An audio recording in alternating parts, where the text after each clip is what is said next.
अस्सलाम वालेकुम second year, कैसे हैं आप सब। उम्मीद करती हूँ खैरियत से होंगे। आज हमारे यूट्यूब चैनल इस्लामियात स्टडीज़ में आपका खुश आमदीद। आज हमने अपनी किताब को शुरू करना है और सबसे पहले जो हमारे पास है वो सूरह निसा है। ठीक है, हमने सूरह निसा को शुरू करना है। इसमें क्या क्या चीज़ें इंपॉर्टेंट है, क्या क्या चीज़ें हमने करनी है और क्या क्या चीज़ों को हमने इतना ज़्यादा इम्पोर्टेंस नहीं देनी, ये सारा आज हम पढ़ेंगे। तो जो चीज़ों को मैं हाईलाइट कर दूंगी वो MCQs होंगे और इसमें हम खुलासा भी करेंगे और बुनियादी मज़ामीन सारा कुछ आज हम इसमें करेंगे। तो आपने कहीं से भी इसे स्किप नहीं करना है और मेरे चैनल को लाइक करें और सब्सक्राइब कर दें ताकि हर नया आने वाला जो चैप्टर है और नया आने वाला सबक आपको आसानी से मिल सके। सबसे पहले है इसकी तरतीबे तौक़ीफ़ी। मैंने इस पे हेडिंग्स भी लिखी हैं, वो भी आप देख रहे हैं कि वो भी आपने लिख लेनी है। ठीक है, तारुफ लिखे में सबसे पहले शॉर्ट आएगा, शॉर्ट में आपने तारुफ लिखना है। ठीक है, इसमें आएगा तारुफ लिखे, ये आपने लिख देना है। ठीक है, ये शॉर्ट क्वेश्चन है।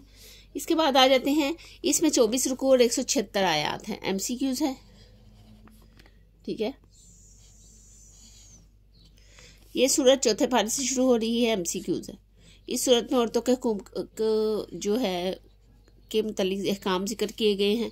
इसी मुनासिबत से इसका नाम सूरह निसा रखा गया है। ये वजह तस्मिया है, ये देखें नीचे मैंने लिखा हुआ। ठीक है, सूरह बकरा के बाद कौन सी तवील तरीन सूरत है? सूरह निसा तवील तरीन सूरत है। ठीक है, आगे अब देख लेती हूँ, जहाँ पे हुआ तो मैं आपको वहाँ पे हाईलाइट कर दूंगी। आगे है, इसमें ग़ज़वा उहद के शुहदा के वारिसीन और इनकी बेवा औरतों का जिक्र किया गया है और इनकी कफालत और इनकी यतीम बच्चों की कफालत के मसाइल जिक्र हुए हैं। सूरह निसा इन सूरतों में से है जिनको समीत तवाल यानी 7 तवील तरीन सूरतें कहते हैं। 7 तवील तरीन सूरतें कौन कौन सी हैं ये मैंने आपको पहले भी बताई थी, तो उसको जहन में रखिए। एक बार फिर मैं आपको उसको बता देती हूँ कि अगर ये सवाल आता है कि असबुत तिवाल के नाम लिखें तो आप उसमें लिखेंगे सूरह बकरा, सूरह आले इमरान, सूरह निसा, सूरह माइदा, सूरह अल आराफ, सूरह अल अनाम और सूरह अल इनफाल। ये सारी आप लिखेंगे 7 तवील तरीन सूरतों में। वैसे ये मैंने फर्स्ट ईयर में भी आपको बता दी थी, लेकिन फिर भी आप इसको देख लें। इसके बारे में नबी करीम खातमुन नबीयीन सल्लल्लाहु अलैहि वसल्लम ने फरमाया है कि ये मुझे तो रात के बदले में अता फरमाई गई। यानी कि ये जो 7 सूरतें हैं ये किसके बदले में अता फरमाई गई हैं? तो रात के बदले में नबी पाक सल्लल्लाहु अलैहि वसल्लम को अता फरमाई गई हैं। आगे है हज़रत अब्दुल्लाह बिन मसूद रज़ियल्लाहु तआला अन्हु फरमाते हैं कि मुझे नबी करीम सल्लल्लाहु अलैहि वसल्लम ने हुक्म दिया है कि मुझे कुरान मजीद पढ़ कर सुनाओ। मैंने अर्ज़ किया, या रसूलुल्लाह खातमुन नबीयीन सल्लल्लाहु अलैहि वसल्लम, मैं आपको पढ़ कर सुनाऊं, जबकि आप पर तो कुरान मजीद नाजिल होता है। नबी करीम खातमुन नबीयीन सल्लल्लाहु अलैहि वसल्लम ने फरमाया, हाँ सुनाओ। चुनाचा मैंने सूरह निसा पढ़ी।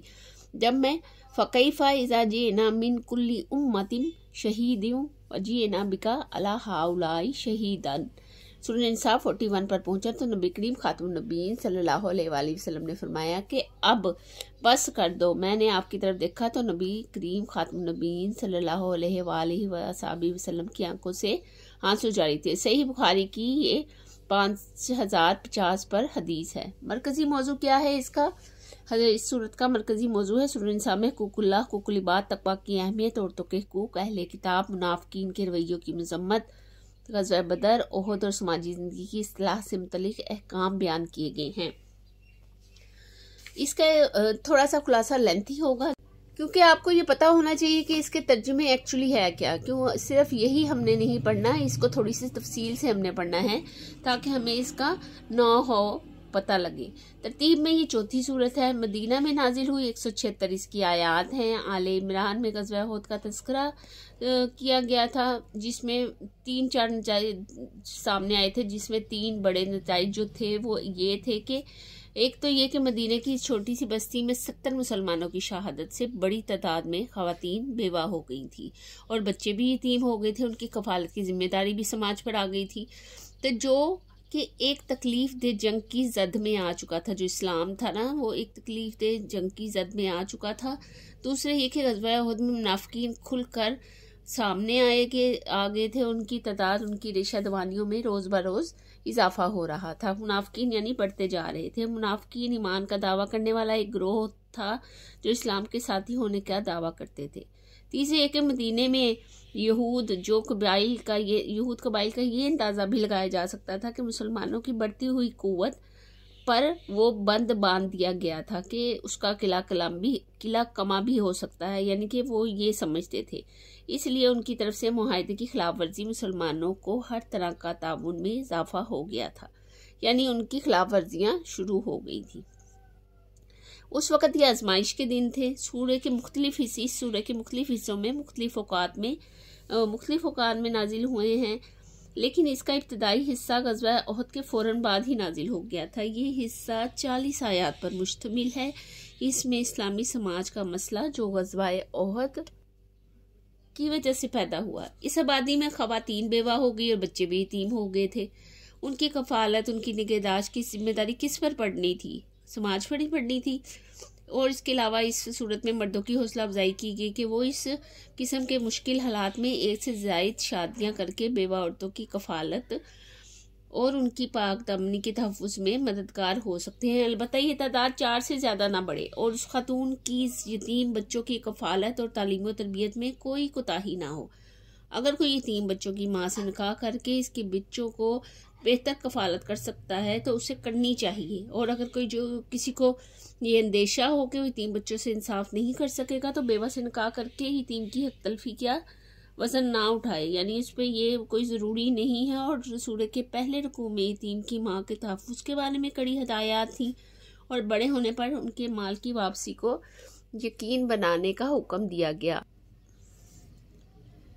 और इसका जो आयत थी, इसका इख्तिताम इस जज्बाती अपील पर किया गया कि इस बात को पेश नज़र ज़रूर रखो कि अगर तुम्हारे बच्चे यतीम हो जाए तुम्हें किस तरह का उनके साथ बर्ताव रखना चाहिए, इसी तरह तुम दूसरों के बच्चों के साथ बर्ताव रखो।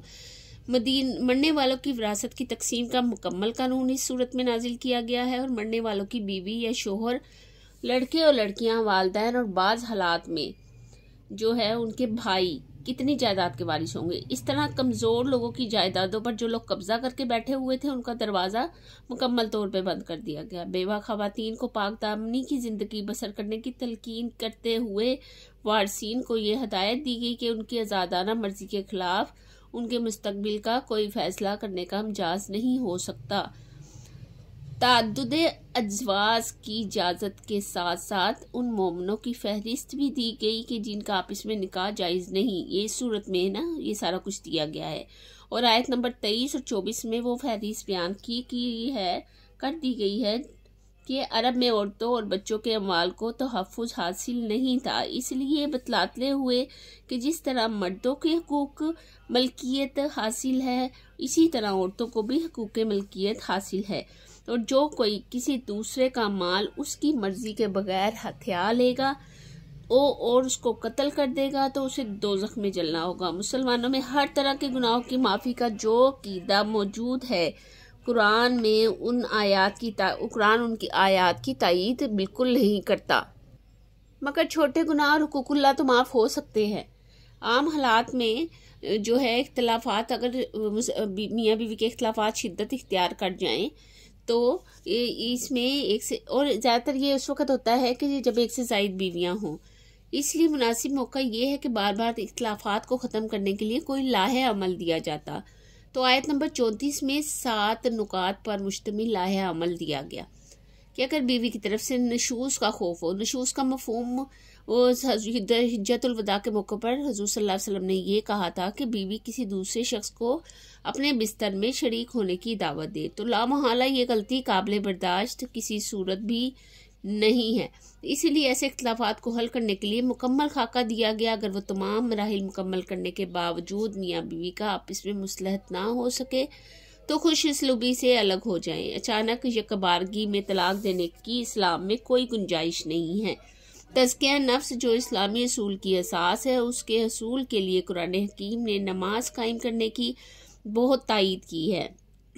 अरब में जो पानी की काफ़ी मुश्किल था, पानी कम होता था और अब में हर जगह पानी दस्तयाब नहीं होता था। इसलिए नमाज की पाबंदी बरकरार रखने के लिए यतीम को हुक्म दिया गया है।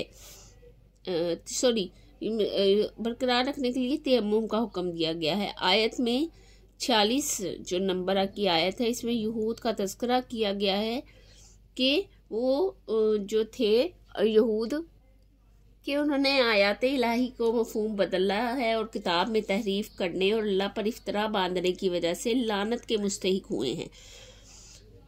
अब वो इस मिसाक से, यानी जो वादा हुआ था, जो एक मुआहदा हुआ था कि मदीने में आखिरी कबीले का इख्तियार रसूल सल्लल्लाहु अलैहि वसल्लम को होगा, पीछे हटते हुए अपने मुकद्दमात को मुनाफिकीन के पास ले जा रहे थे, जबकि मुनाफिकीन इस काबिल ही नहीं थे कि इन्हें उलुल उमरा या हाकिम बनाया जाए। जो मुसलमान में हैं उनका ईमान इस सूरत में कबूल होगा कि वो अल्लाह ताला को आखिरी हाकिम माने और आप सल्लल्लाहु अलैहि वसल्लम के फैसले पर सर तस्लीम खम करें, बल्कि दिल से कबूल कर लें कि ये सब अल्लाह ताला का हुक्म है।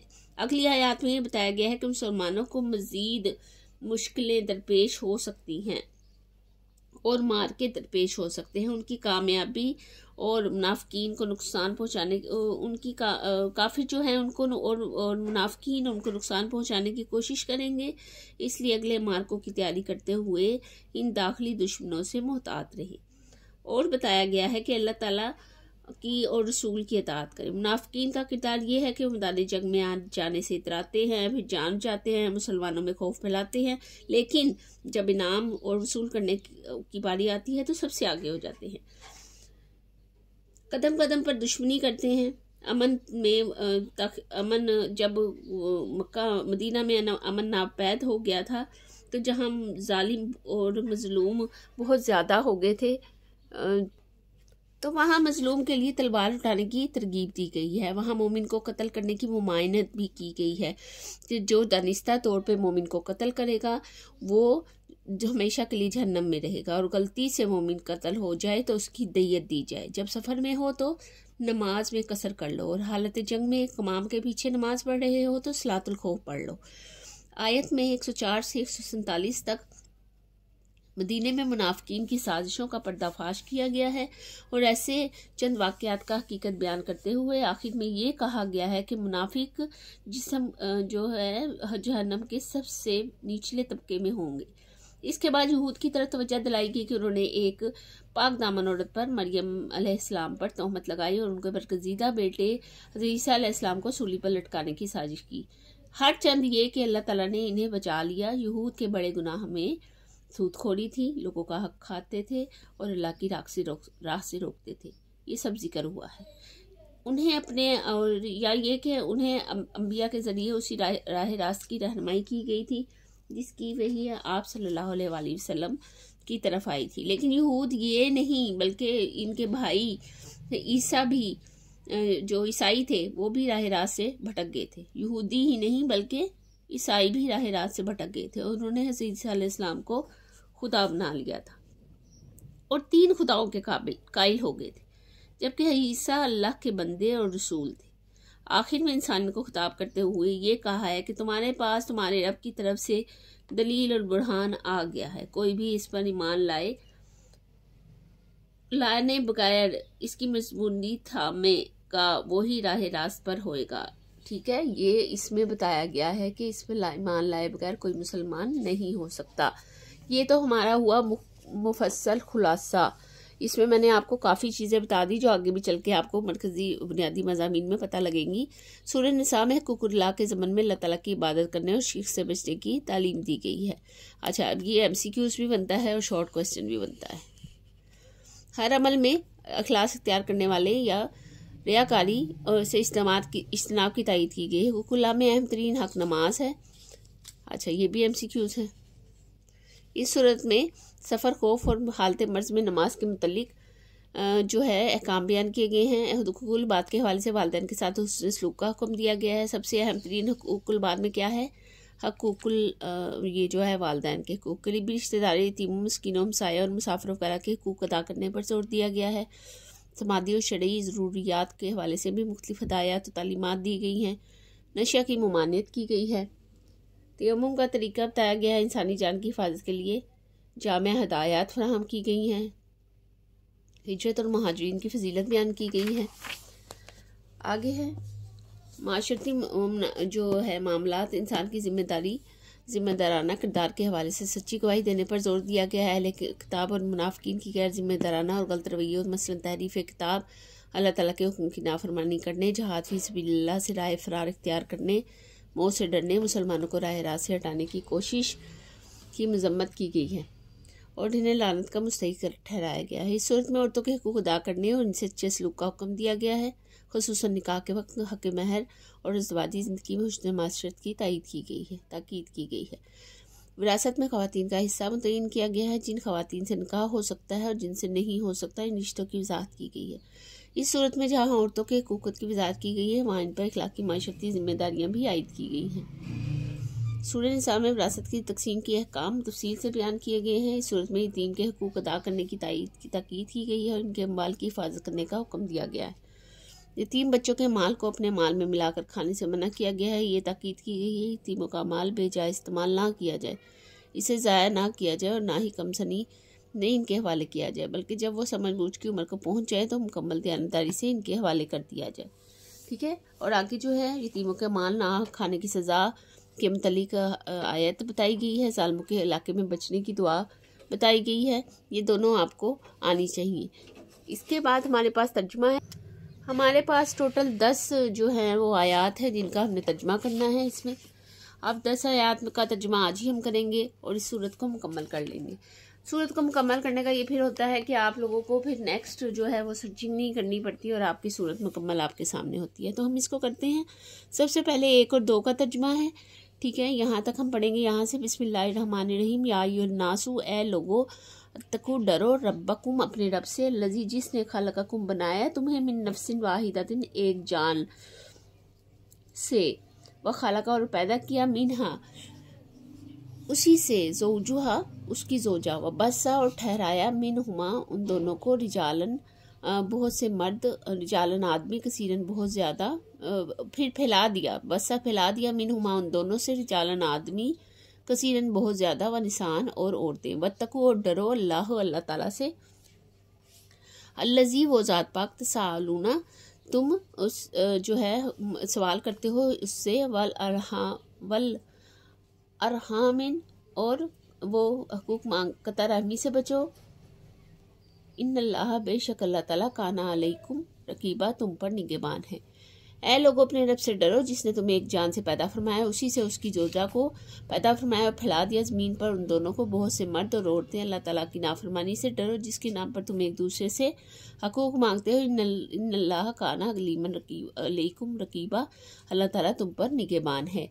व आतू और अता करो अल-यतामा यतीमों को, अम्वालहुम उनके माल, वला ततबद्दलू और ना तुम तब्दील करो, अलखबीसी बुरी चीज़ को, बित्तय्यिबाती पाकीज़ा की चीज़ के साथ, वला ताकलू और ना तुम खाओ, अम्वालहुम उनके अम्वाल यानी यतीमों के अम्वाल, इला अम्वालिकुम अपने मालों के साथ मिला के, इन्नहु काना हुबन कबीरा, बेशक ये गुनाह है बड़ा।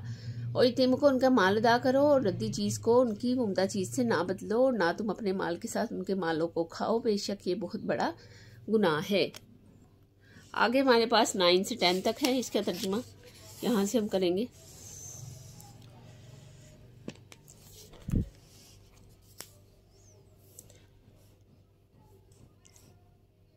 वल यख्शल्लज़ीना और चाहिए कि लोग डरें, वलो तरकू मिन खल्फी अगर छोड़ जाओ उनके अपने पीछे, सुर्रियातुन औलाद ज़आफ़न कमज़ोर, खाफू डरो अलैहिम उन पर, फल यत्तकू और पस चाहिए कि डरे, अल्लाह से, फल यकूलू और कहें वो, कौलन बात, सदीदन सीधी। और चाहिए कि तुम यतीमों के मामलों में डरो और अगर पीछे तुम्हारे कमज़ोर औलाद छोड़ जाए और उनके बारे में फ़िक्रमंद होते हो तो उन्हें चाहिए कि वो अल्लाह की नाफरमानी से डरे और चाहिए कि बात सीधी करे। आगे है, इन्नल्लज़ीना याकुलूना अम्वाल यतामा और बेशक जो लोग वो खाते हैं यतीमों का मान, जुल्मन नाहक, इन्नमा बेशक याकुलूना वो खाते हैं, फी बुतूनी अपने पेटों में, नारन आग, वसा या यसलौना और अनकरीब झुलसेंगे, सईरन जहन्नम में, बेशक जो लोग यतीमों का माल खाते हैं नाहक और वो अपने पेटों में आग भरते हैं, वो अनकरीब जो है भड़कती आग में झुलसेंगे। ठीक है, आगे जो है वो 29 से 32 तक है। 29 आगे पेज पे है, यहाँ से है,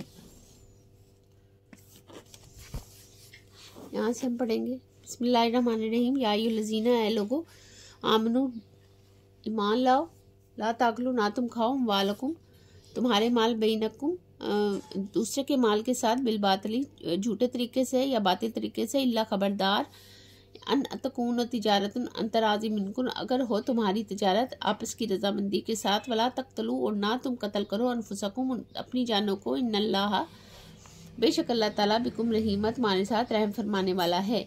ठीक है, यहाँ से यहाँ तक होगा, हाँ यहीं तक है, 28 से 29 तक, नहीं 32 तक है। ठीक है, आगे है, ऐ ईमान वालों, आप इसमें एक दूसरे का माल नाजायज तरीके से ना खाओ, सिवाय इसके कि तुम में बाहमी रजामंदी से तिजारत हो, और अपने आप को कत्ल ना करो, बेशक अल्लाह तुम पर निहायत रहम फरमाने वाला है। वो मैं यह फल ज़ालिका, बस अगर कोई ज्यादती ये करे, उद्वान, दुश्मनी, वजुल्मन, और ज्यादती, फसौफा नुस्ली नारी, पस हम झुलसा देंगे उसको आग में, काना ज़ालिका अल्लाही यसीरा, और ये सब आसान है अल्लाह ताला पर। और जिस किसी ने ज्यादती और जुल्म करते हुए अनकरीब हम उसे आग में झुलसा देंगे, और ये अल्लाह ताला पर आसान है। और इन तजतनीबू, अगर तुम बचो, कबाइरु, बड़े गुनाहों से, मा तनहूना अन्हु, जिससे मना किया गया है, नुकफ्फिरु अन्हुम सय्यातिहुम, हम माफ़ कर देंगे तुम्हारे गुनाहों को, व नदखिलहुम, हम दाखिल करेंगे, मुदखिलन करीमन, तुम्हें इज्जत के साथ। और अगर तुम बचते रहो जिन गुनाहों से तुम्हें रोका गया है, हम तुम्हारे छोटे गुनाह माफ़ कर देंगे और तुम्हें इज्जत वाले मकाम में दाखिल करेंगे। वला तमन्नू, और ना तुम तमन्ना करो, मा फज़लिल्लाहि बिही, इस चीज़ से जिस पर अल्लाह ताला ने फजीलत दी, बाज़ुकुम अला बाज़िन, बाज़ को तुम्हारे बाज़ पर, लिरिजाली, मर्दों में से, नसीबुन, हिस्सा है, मिम्मा, जो कुछ इक्तसबू, उन्होंने कमाया, वलिन्साई, और औरतों में, नसीबुम, हिस्सा है, मिम्मा इक्तसबना, जो उन्होंने कमाया, वसल अलू, और वो सवाल करते रहो अल्लाह ताला से, मिन फजली, उसके फजल का, इन्नल्लाह, बेशक अल्लाह ताला, बिकुल्ली शैइन अलीम, हर चीज़ को जानने वाला है। और जिस चीज़ की तमन्ना ना किया करो जिसमें अल्लाह ताला ने तुम्हें बाज़ को बाज़ पर फजीलत दी है, मर्दों के लिए उसमें हिस्सा है और उन्होंने जो कमाया, और औरतों के लिए उसमें हिस्सा है जो उन्होंने कमाया। अल्लाह से उसका फजल मांगते रहो, बेशक अल्लाह ताला हर चीज़ को जानने वाला है। ठीक है, यहाँ तक इसका होगा।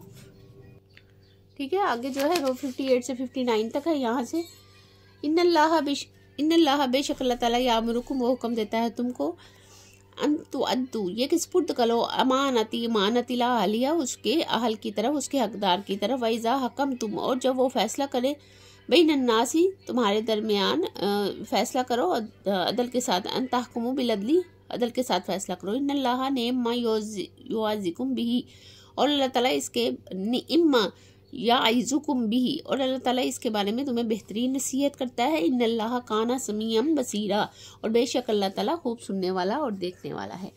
अगर बेशक वो तुम्हें हुक्म देता है कि मानते उनके हकदारों के सुपुर्द कर दो, और जब लोगों के दरमियान फैसला करो तो अदल के साथ फैसला करो, बेशक अल्लाह ताला तुम्हें इस बारे में क्या ही खूब अच्छी नसीहत करता है, और बेशक अल्लाह ताला सुनने वाला और देखने वाला है। यहाँ तक हम इसका, हाँ अगली आयत और है, या अय्युहल्लज़ीना, ऐ लोगो, आमिनू, जो ईमान ले, अतीउल्लाह व अतीउर रसूल, अल्लाह की इताअत करो और उसके रसूल की इताअत करो, उलिल अम्री मिनकुम, और जो तुम में साहिबे हाकिम है या हुक्म देने वाला है, जो तुम में साहिब इख्तियार है। फ़ाइन तनाज़ा तुम शैइन फरुद्दूहु इलल्लाहि, फिर अगर आप इसमें किसी बात पर तनाज़ा हो जाए तो उसको अल्लाह ताला के तरफ लौटा दो और उसके रसूल की तरफ। इन कुंतुम तुमिनूना बिल्लाहि वल यौमिल आखिर ज़ालिका खैरुन व अहसनु तावीला, अगर हो तुम ईमान डालने वाले अल्लाह ताला के साथ और आखिरत के दिन के साथ, ये तुम्हारे लिए बहुत ही अच्छा अंजाम है। ऐ ईमान वालों, अल्लाह की इताअत करो, उसके रसूल की इताअत करो, और उनके जो तुम में से साहिब इख्तियार हैं। फिर अगर तुम्हारे दरमियान किसी मामले में तनाज़ा हो जाए तो अल्लाह और उसके रसूल की तरफ लौटा दो। अगर तुम आखिरत के दिन पर ईमान रखते हो तो ये तरीका बेहतर है और इसका अंजाम बहुत अच्छा है। इसके बाद हमारे पास जो है एक्सरसाइज है, एक्सरसाइज हम करेंगे। इसकी एक्सरसाइज जाहिर है ये सूरत माशाल्लाह बहुत लंबी है। एक्सरसाइज करेंगे। एक्सरसाइज में सबसे पहले ज़ख़ीरा अल्फाज होते हैं जो मैं पहले ही करवा देती हूँ आपको एक एक वर्ड का, फिर भी आप इसको कर ले, इसी में से आएगा। ठीक है, इसके बाद आपने करना है नेक्स्ट पेज पे मश्क है इसकी, इसमें दुरुस्त जवाब का इंतखाब करना है। सबसे पहले जो हमारे पास है वो है असबुत तवाल से क्या मुराद है। सूरह निसा में कौन कौन सी सूरतें शामिल है? सूरह निसा शामिल है, ठीक है। ठीक है, नबी करीम खातमुन नबीयीन सल्लल्लाहु अलैहि वसल्लम को तौरात के बदले में अता की गई सबुत तवाल 7 बड़ी सूरतें। हक़ूक़ुल इबाद में सबसे अहम हक जो है वो है नमाज की पाबंदी, हक़ूक़ुल्लाह में, ठीक है। नमाज की पाबंदी है, हक़ूक़ुल इबाद में यतीमों की परवरिश है। हक़ूक़ुल इबाद में शामिल है जो हक़ूक़ुल इबाद है उसमें सबसे लोगों के साथ हुस्न सलूक, ठीक है। इसके बाद है यतीम बच्चों की कफालत का हुक्म दिया गया। किसमें दिया गया तफसील से? कितनी बार मैंने अभी आपको बढ़ाया तो कितनी बार हुआ है? हर आयत में हुआ है सूरह निसा में। मुख्तसर जवाब दे जो है सूरह निसा की फजीलत के बारे में एक हदीस का तर्जुमा तहरीर करें। ये देखें यहाँ पर हदीस का तर्जुमा यहाँ पे है, ये देखें यही वाला, ये आप लिखेंगे क्वेश्चन नंबर 1 यहाँ से लेकर यहाँ तक, ये मैंने लिखा हुआ भी है, ठीक है। इसके बाद है सूरह निसा में यतीमों के अमाल के हवाले से एक अहकाम बयान किए गए हैं। यहाँ पर सेकंड वाले पेज पर यहाँ पे मैंने लिखा हुआ है अहकाम जो बयान किए गए हैं वो यहाँ से बयान किए गए हैं, सूरत लास्ट वाले पैराग्राफ से यहाँ से लेकर यहाँ तक, ठीक है। ये आपने मार्क करना है, क्वेश्चन नंबर 2 है ये अहले जो है इस सूरत में हवाले कर दिया जाएगा यहाँ तक। आगे जो है हमारे पास सूरह निसा की रोशनी में जो है हक़ूक़ुल्लाह और हक़ूक़ुल इबाद की अहमियत बयान करेगी। ये पेज नंबर 4 पे होगा। क्वेश्चन नंबर 3 यहाँ से रखेंगे हम, हक़ूक़ुल्लाह में अहम तरीन हक नमाज है, यहाँ से यहाँ तक, ठीक है। आगे हम लिखेंगे सूरह निसा की रोशनी में औरतों के कोई से 2 हुकूक बयान करें। तो ये क्वेश्चन नंबर 5 जो है वो यहाँ पर है, कोई से 2 हुकूक जो है वो है, अभी मैं आपको दिखाती हूँ, यहाँ मैंने निशान लगाया था, तो ये यहाँ पर है क्वेश्चन नंबर 4 इस सूरत में यहाँ से लेकर यहाँ तक ये मैंने मार्क किया हुआ है। आप एक और से देखेंगे तो मैंने लेड पेंसिल से इसको मार्क किया हुआ है। आगे सूरह निसा का मरकजी जो है वो मौजू बयान करें। ये 5 क्वेश्चन है और ये क्वेश्चन यहाँ पर है क्वेश्चन नंबर 4, मरकजी मौजू इसका ये है, ये 5 क्वेश्चन है, यहाँ से यहाँ तक इसका मरकजी मौजू है, ठीक है। नेक्स्ट हमारे पास जो है नेक्स्ट पेज पर कुरानी अल्फाज हैं। हुबन गुना ज़ुर्रियतन औलाद, सईरन भड़कती हुई आग, ला ताकलू ना तुम खाओ, और बैनकुम आपस में। ये मैंने आगे भी लिख दिया है, बाज़ औक़ात मैं नहीं लिखती, आपको ऐसी बता देती हूँ। दर्ज कुरानी आयत का बामुहावरा तर्जुमा मैंने आपको पहले भी बता दिया है, फिर भी एक बार आपको बता देती हूँ। ऐ लोगो, ऐ ईमान वालो, अल्लाह ताला से डरो जिसने तुम्हें एक जान पैदा किया है और तुम में तुम्हारे ही जोड़े को पैदा किया और तुम्हें बहुत ज़्यादा मर्द और औरतों को ज़मीन में फैला दिया। अल्लाह ताला से डरो और उससे रिश्तेदारी के बारे में मांगते रहो, बेशक अल्लाह ताला तुम पर बेहतरीन निगहबान है। आगे जो है वो है, बेशक वो लोग जो यतीमों का माल नाहक खाते हैं, बेशक वो अपने पेटों में आग भर रहे हैं और करीब वो जहन्नम में झुलसाए जाएंगे। ऐ ईमान वालों, ना तुम किसी के मालों को अपने मालों के साथ खाओ नाहक तरीके से। अगर तुम्हारी आपस में कोई तिजारत है तो वो आपस की रजामंदी से हो, और ना तुम किसी की अपनी आप को कत्ल करो, बेशक अल्लाह ताला तुम्हारे साथ रहम फरमाने वाला है। तफसीली जवाब जो है सूरह बुनियादी मज़ामीन लिखें और वो खुलासा भी ऐड करें जो मैंने आपको लिखवाया। इसके अलावा मैं डिस्क्रिप्शन में भी इसको डाल दूँगी। दरअसल यहाँ से है बुनियादी मज़ामीन यहाँ तक, लेकिन ये बहुत शॉर्ट है।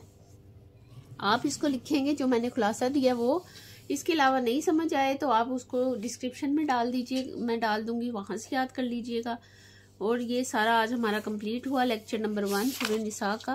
उम्मीद करती हूँ ये सारा आपको समझ आया होगा और अच्छे से इसको आपने देख लिया होगा, इसके क्वेश्चन आंसर को मार्क कर लिया होगा, इसके खुलासे को समझ लिया होगा, इसके जो मैंने हीरा अल्फाज बा मुहावरा और बा मायनी तर्जुमे में करवाया है वो आपको समझ में आ गया होगा। तो इस वीडियो को लाइक करें और सब्सक्राइब करें, जिससे हौसला अफजाई होती है, ये पता लगता है कि आपको हमारी जो सारी बताई हुई बात समझ में आ रही है। अपना बहुत सारा ख्याल रखें। नेक्स्ट जो है लेक्चर में मिलेंगे जो सूरह माइदा के हवाले से है। आज मैंने ये सारी कंप्लीट करवा दी है। अपना बहुत सारा ख्याल रखें, अपने दोस्तों के साथ इसे शेयर करें। नेक्स्ट वीडियो में मिलते हैं नेक्स्ट लेक्चर के साथ, और चैनल को लाइक और सब्सक्राइब करें ताकि हर नई आने वाली वीडियो आप तक पहुंच सके। अल्लाह हाफिज़।